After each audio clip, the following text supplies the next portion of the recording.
In today's fast-paced real estate landscape, success demands more than surface-level expertise. It requires insight, adaptability, proven strategies, discipline, and the ability to take risk. The Agent Brew podcast blends candid conversations with wisdom from industry leaders who've walked the path before you. Think of us as your strategic pit stop to fuel your real estate journey. From the crossroads of the world in the heart of Times Square, welcome to Agent Brew, a podcast that percolates real estate insights. I'm your host, Eric Zollinger of Realtico.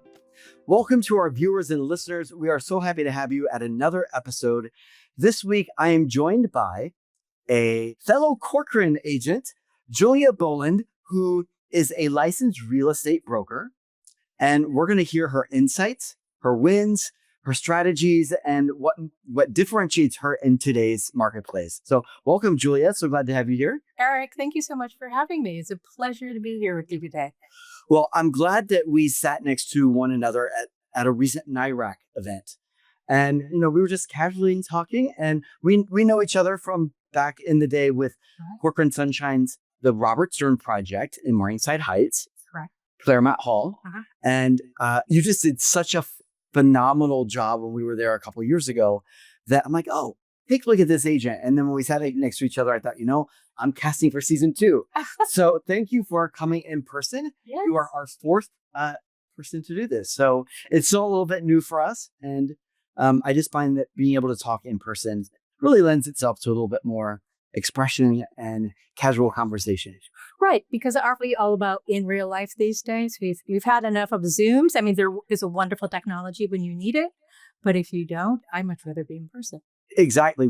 We're on our screens far too much. And plus, it's more fun. Yeah. Because that's how we grew up. Not on the screens. We actually had recess. So I always like to say, real estate is all about relationships. And so to start off our conversation, what brought you into real estate? And I guess let's start off with your elevator pitch. Well, Julia Boland with the Corcoran Group. I have my own team, the Boland team. I've been in the business for 24 years. We have sold and helped people buy condos, co-ops, townhouses, and I've represented over 17 new developments. Wow. That's And impressive.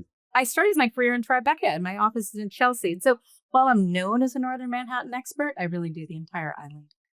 That's fantastic. And 24 years, when you talk about such an active point in any city's history, that's, really changing the landscape of a city and also how people look. And so why real estate? How did you get your start? And did you grow up here? So I grew up in Connecticut, near the Hartford area. So it wasn't a natural to come, but I used to come for spring break. I had cousins who lived on Park Avenue. And so that's what got me interested in New York. But it took me a long time to get here. I went over to Paris and lived there for 3 years and got a master's degree in international relations before I came back to New York. In fact, it's really exciting. Can I share it? Yeah, please do.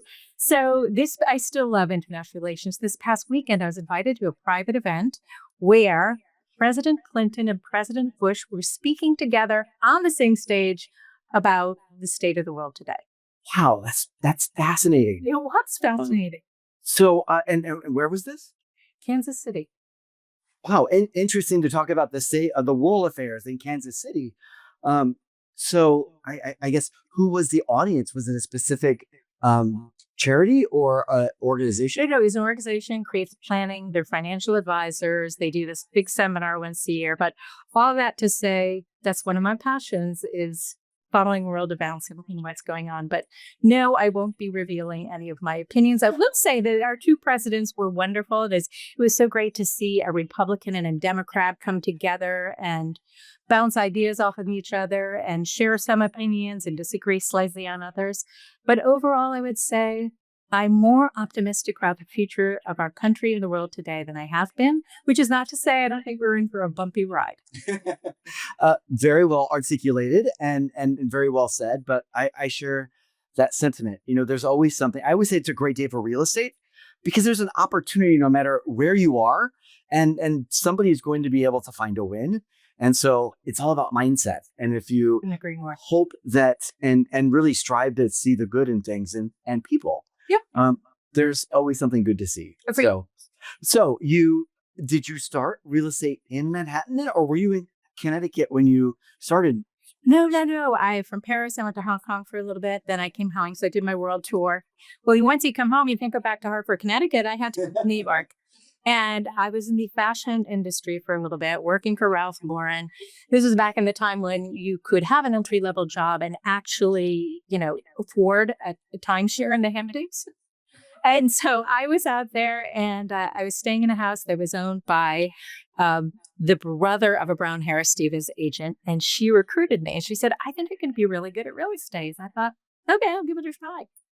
Well, I mean, it blends everything you like. It has that international flair because we deal with so many international buyers. Right. And that truly allows you to spread your wings and truly find buyers that you wouldn't have normally had you not done that travel or living there. I agree 100%.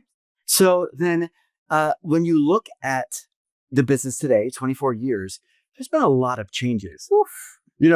When we started, it was Barbara Corcoran on top of a cab, just advertising a new website that she started. And then now you get into a cab and there's 4 or 5 minute length movies fully produced by real estate agents. When I started, I was at Brown Harris Stevens, and I will never forget Ruth McCoy's horror at the fact that somebody's apartment, the photos would be listed online, and it was like, and the ad press. We laugh about it now, but I mean, these are all things that are like, I can't believe, there's certain buildings that won't allow their address to be publicized. Yeah. And it's like, wow, that's such a different world, right? And the world just keeps changing. And I guess that's where our industry just keeps pivoting and growing with marketing and what is new. Because people thought you would never shop for real estate online, and especially not luxury real estate. My how we've come a very long way. So having a team, what do you see as your biggest challenge today? Well, the biggest technology is my biggest challenge, quite honestly. And how so? Is it AI, or you mean just regular servicing your clients? The interruption of the big guns. Okay. And I'll leave it at that.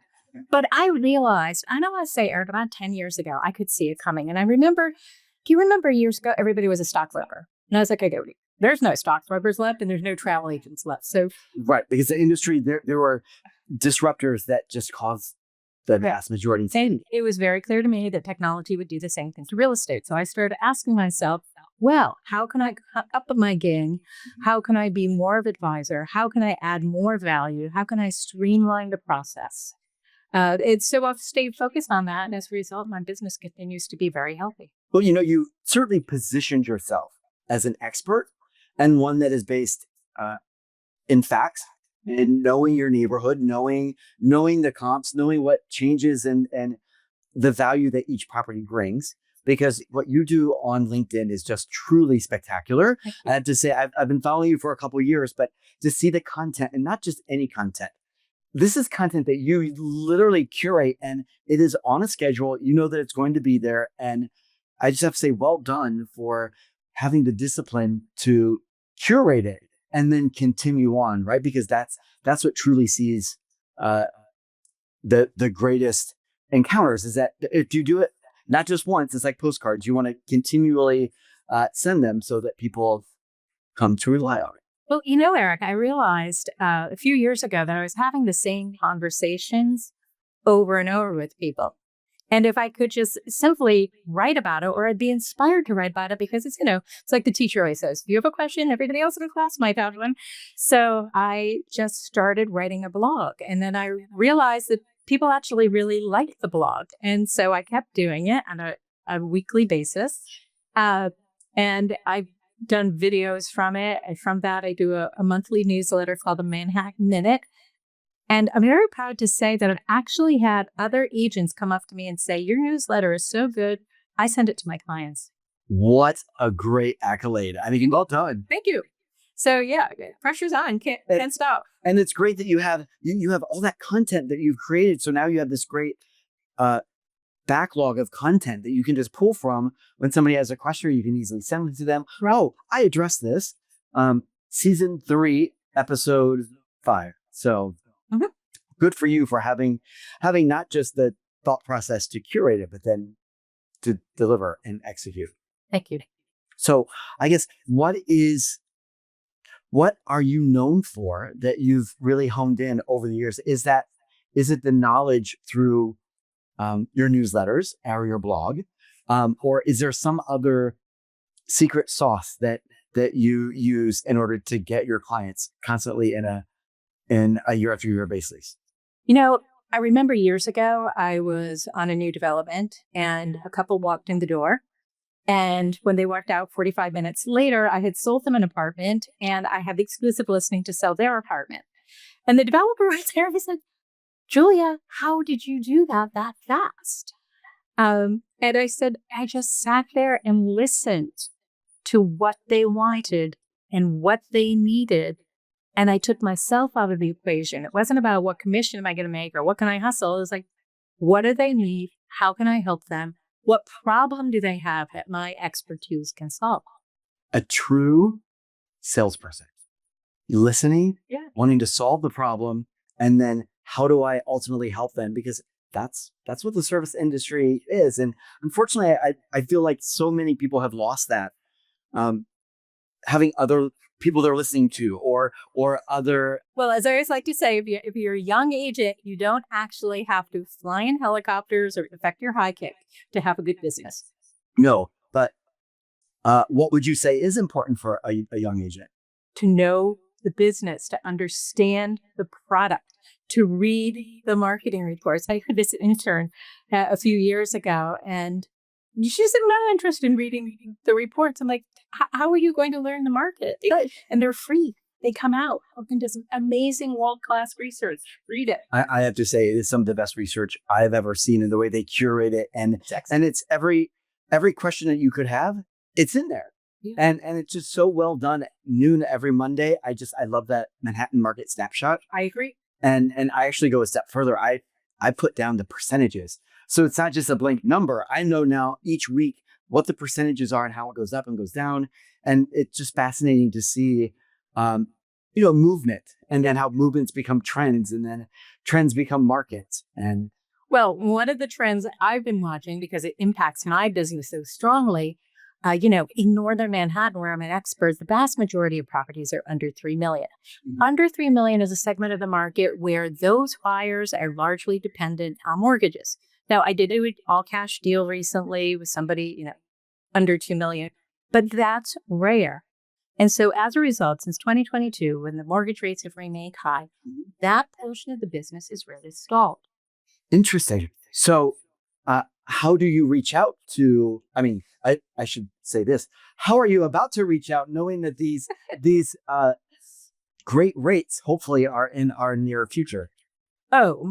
People will find that. I'm not worried about that. I'm not reaching out for that. They're not coming to me for mortgage rates. They're coming to me for market knowledge. And now that the rates are low, where am I going to buy? Should I buy? Should I buy or should I rent? And so those are the conversations I'll begin having with people. Great. How large is your team? So there's 3 of us. We're sort of lean. And one of my secret weapons is Justina Liu, who's my transaction manager. She's been with me for 15 years. She's behind the scenes. She's excellent and very professional, knows how to do a board package, and she's a dream. And she works from home. I don't require to come in anymore. She doesn't show. Back of house, and you have to have that strong back of the house, and that's the foundation. I always remember Barbara Corcoran saying, "Oh, I couldn't do this if I didn't have Esther Kaplan." Yeah. Oh, and I have extraordinary support from Corcoran. I mean, I get calls frequently, and I'm very flattered when people ask me to go to another company, but it's not happening. Fantastic. So what are some wins that you've had over your life and career that you're most proud of? So my wins come with some losses. Okay, I love those because transformational losses that then you turn into a win. So let's hear them. So when I first arrived at Corcoran, which is what year? It was 2015. Okay. I got a call from Gordon Hoppy, and Gordon said, Helly Mack would like to see you in her office Monday at 9 a.m. So, of course, the only answer to that is yes. So I show up and they say, we have this project. It's not really Corcoran Sunshine project. It's going to be a Corcoran project. And we have this fellow you're going to work with who's a new development expert. And because you're a Northern Manhattan expert, it's like you've lived together. Go. It was a bumpy relationship, and it was a bumpy project from the get-go.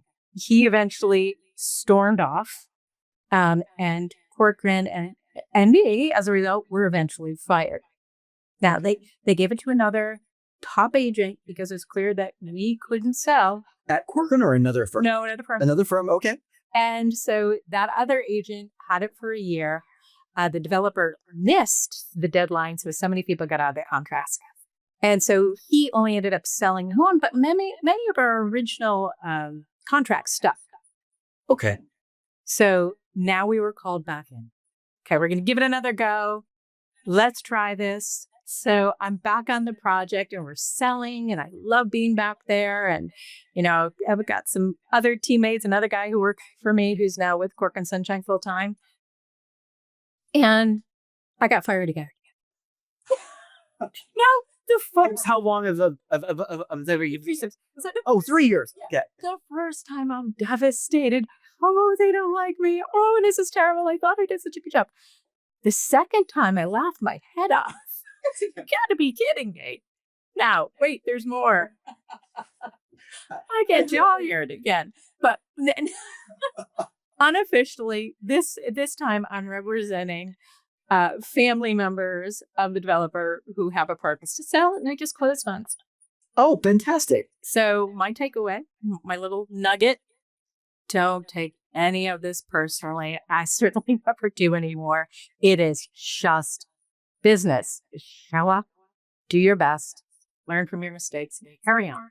And move forward. There's going to be mistakes that happen all the time. You know what? It's going to hinder you if you allow it to, right? It's only going to become an obstacle or something that pulls you back if you allow it to be. If you just shake off your coattails, and there's a lot of major new development people, Corcoran Sunshine, Douglas Sullivan, they lose projects all the time. It's sad, but do you see them? Oh, boo-hoo. No. Just move on to the next project because there's inventory and product that you still have to sell. And so you may mourn it, but move on and let's go to the next project. Yep. That's one particular win for you. Any other particular things that stand out in your 24-year career? I have loved working on Claremont Hall. Robert A.M. Stern design, tower right in the heart of Columbia University. It is such a special project. I mean, honestly, I think it's one of the most beautiful with the brickwork, and just it really stands out. And of all Stern projects, I feel that it in itself is in a class of its own because it differentiates itself from all the other Stern projects, both here in, say, LA or Chicago. It's quite special, especially for what it represents, right, in that neighborhood and how it came to be. Yeah, well, I'm a huge Ramsa fan, but I don't disagree with you. I think one of the things that was so impressive is the facade.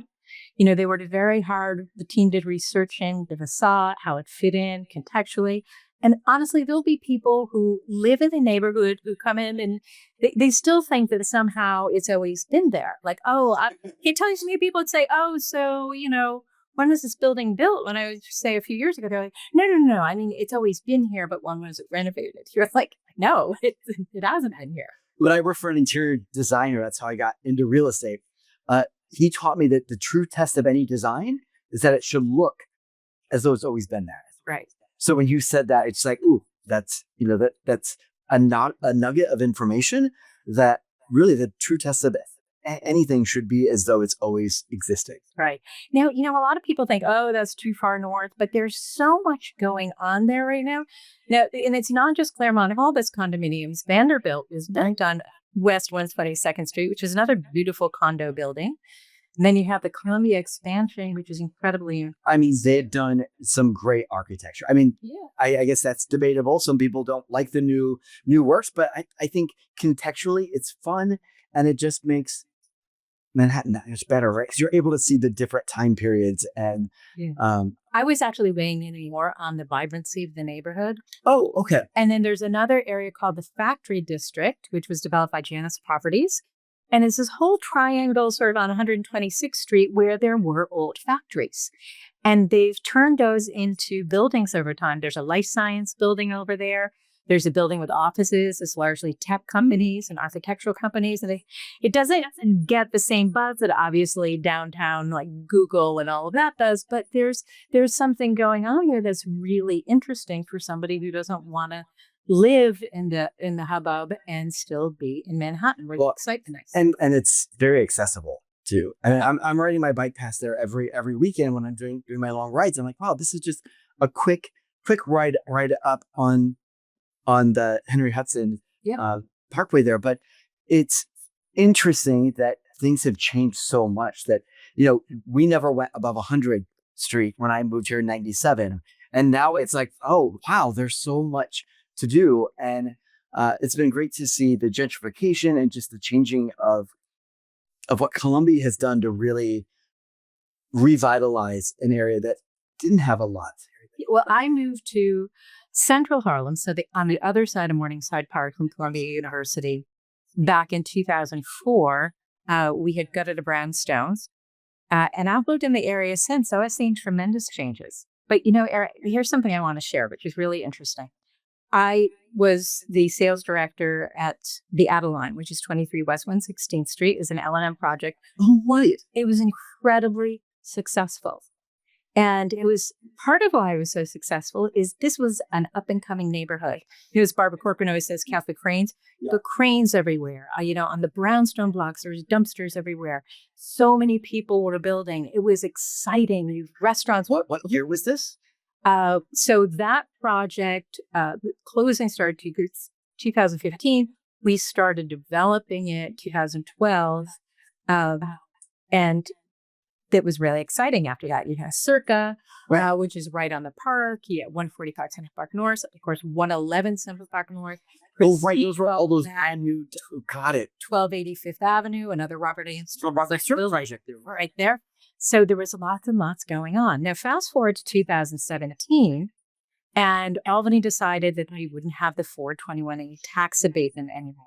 And so while I talk about the mortgage rates really impacting that neighborhood, this is the second blow to the neighborhood. So as a result, the developers stopped building because at the end of the day, it's just math. Well, right. I mean, honestly, some people forget that it still has to pencil out. Right. You got to pay the employees. We're not doing it for free.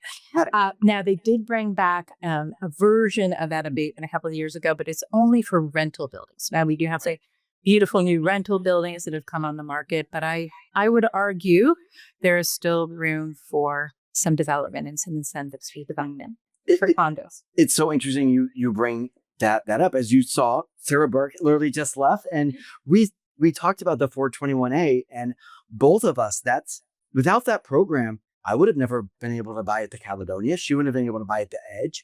And and so it is something that really has such drastic impact on so many people's lives. And it's something that you just wish that everybody could work together to bring impactful legislation like that through fruition.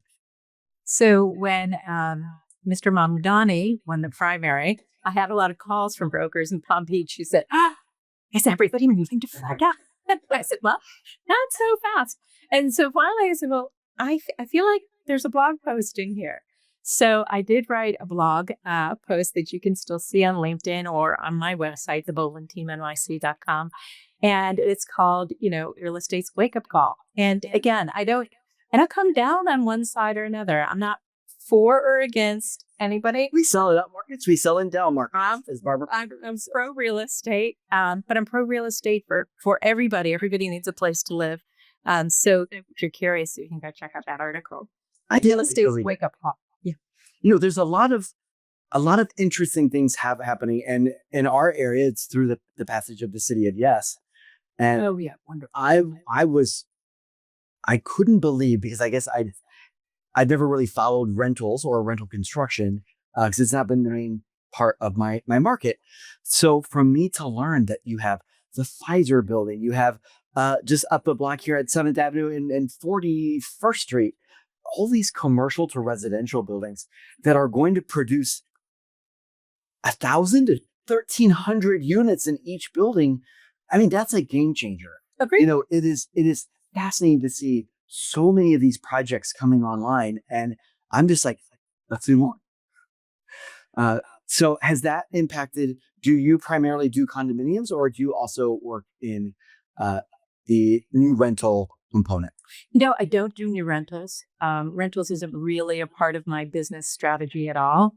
If someone has bought an apartment from me and they need it rented, I'll do it, but that's really it. No, I focus on condos. I also do townhouses. In fact, I've already sold 2 townhouses this year. And I love selling townhouses. Congratulations. It's very different, but it's fun because it's a piece of history. And I was able to do a couple when I worked with Emily and Kathleen at Corcoran. So well done. Let's move on to, we talked about some wins, and I know every development is like a child. Everyone is special. But is there any particular project that really stands out over your career that you're most proud of? I mean, certainly we've talked about 1399, and I'm proud of that for the evolution of my career, and it made me a better agent. Certainly, I learned a lot. And working with Corcoran Sunshine, absolute gold standard. I mean, I wasn't quite up to snuff for them when I began, and I got in shape quickly, thanks to Gordon Hopkins. Nice. Well, let's play the gratitude game. And so that's where it's rose, thorn, bud. But I like to do a little twist of coffee since we are the agent brew. Right. And it's the aroma, the brew, the grinds, and then also the fresh beans. Okay. So the aroma, the fresh part of waking up is smelling the coffee brewing. Are you a coffee drinker? I am. Okay. 1 in the morning. So what gets you out of bed? One is that aroma that, really invigorates you. My dog needs to go for a walk. Trying to save my floors. Yeah. I really love what I do. I genuinely enjoy helping people. I love that every day is different. I love the challenges between how am I marketing? How am I staying up with the marketing? How do I balance it all? How do I get more listings? How do I get more buyers? What do I need to do to grow my business, help my team? It's always interesting. And no 2 days are the same. No 2 days are the same. I had these buyers recently. Really lovely couple. They were looking to buy their retirement home. It would be a second home. They're coming from Florida. Both attorneys, very detail-oriented. They had bought and sold 12 homes together. They were quite convinced they knew exactly how to do it, but they did want my sort of inside scoop on the New York City real estate scene. This was not easy. Okay. This was definitely not easy because they're both strong people, and they challenged me along the way and gave me a lot of pushback.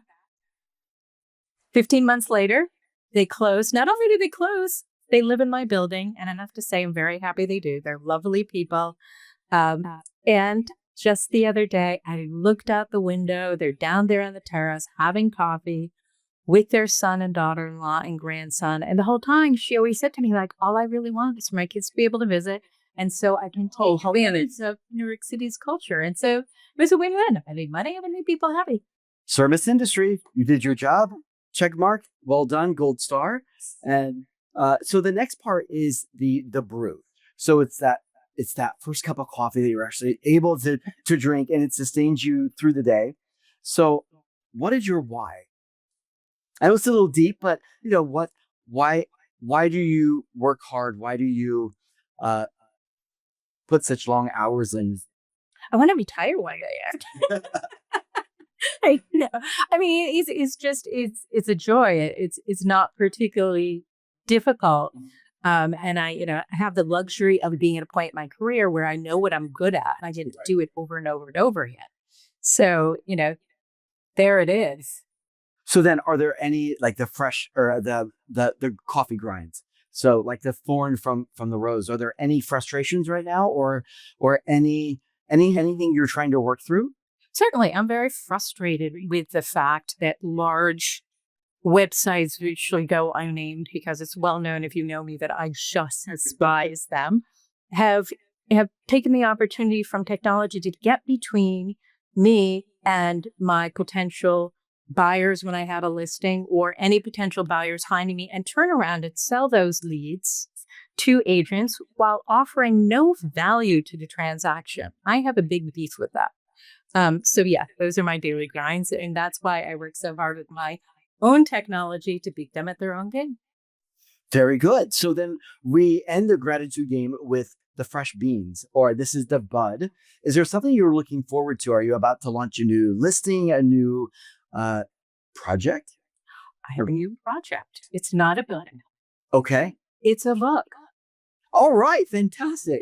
Tell us about it. I have a new book coming out. I can't give you a date. I don't have it. This is not being published by a national publisher. So I've been toying with this idea for quite some time. The problem is to get a big publisher to publish your book, it has to have broad appeal. It can't just be for the New York City market.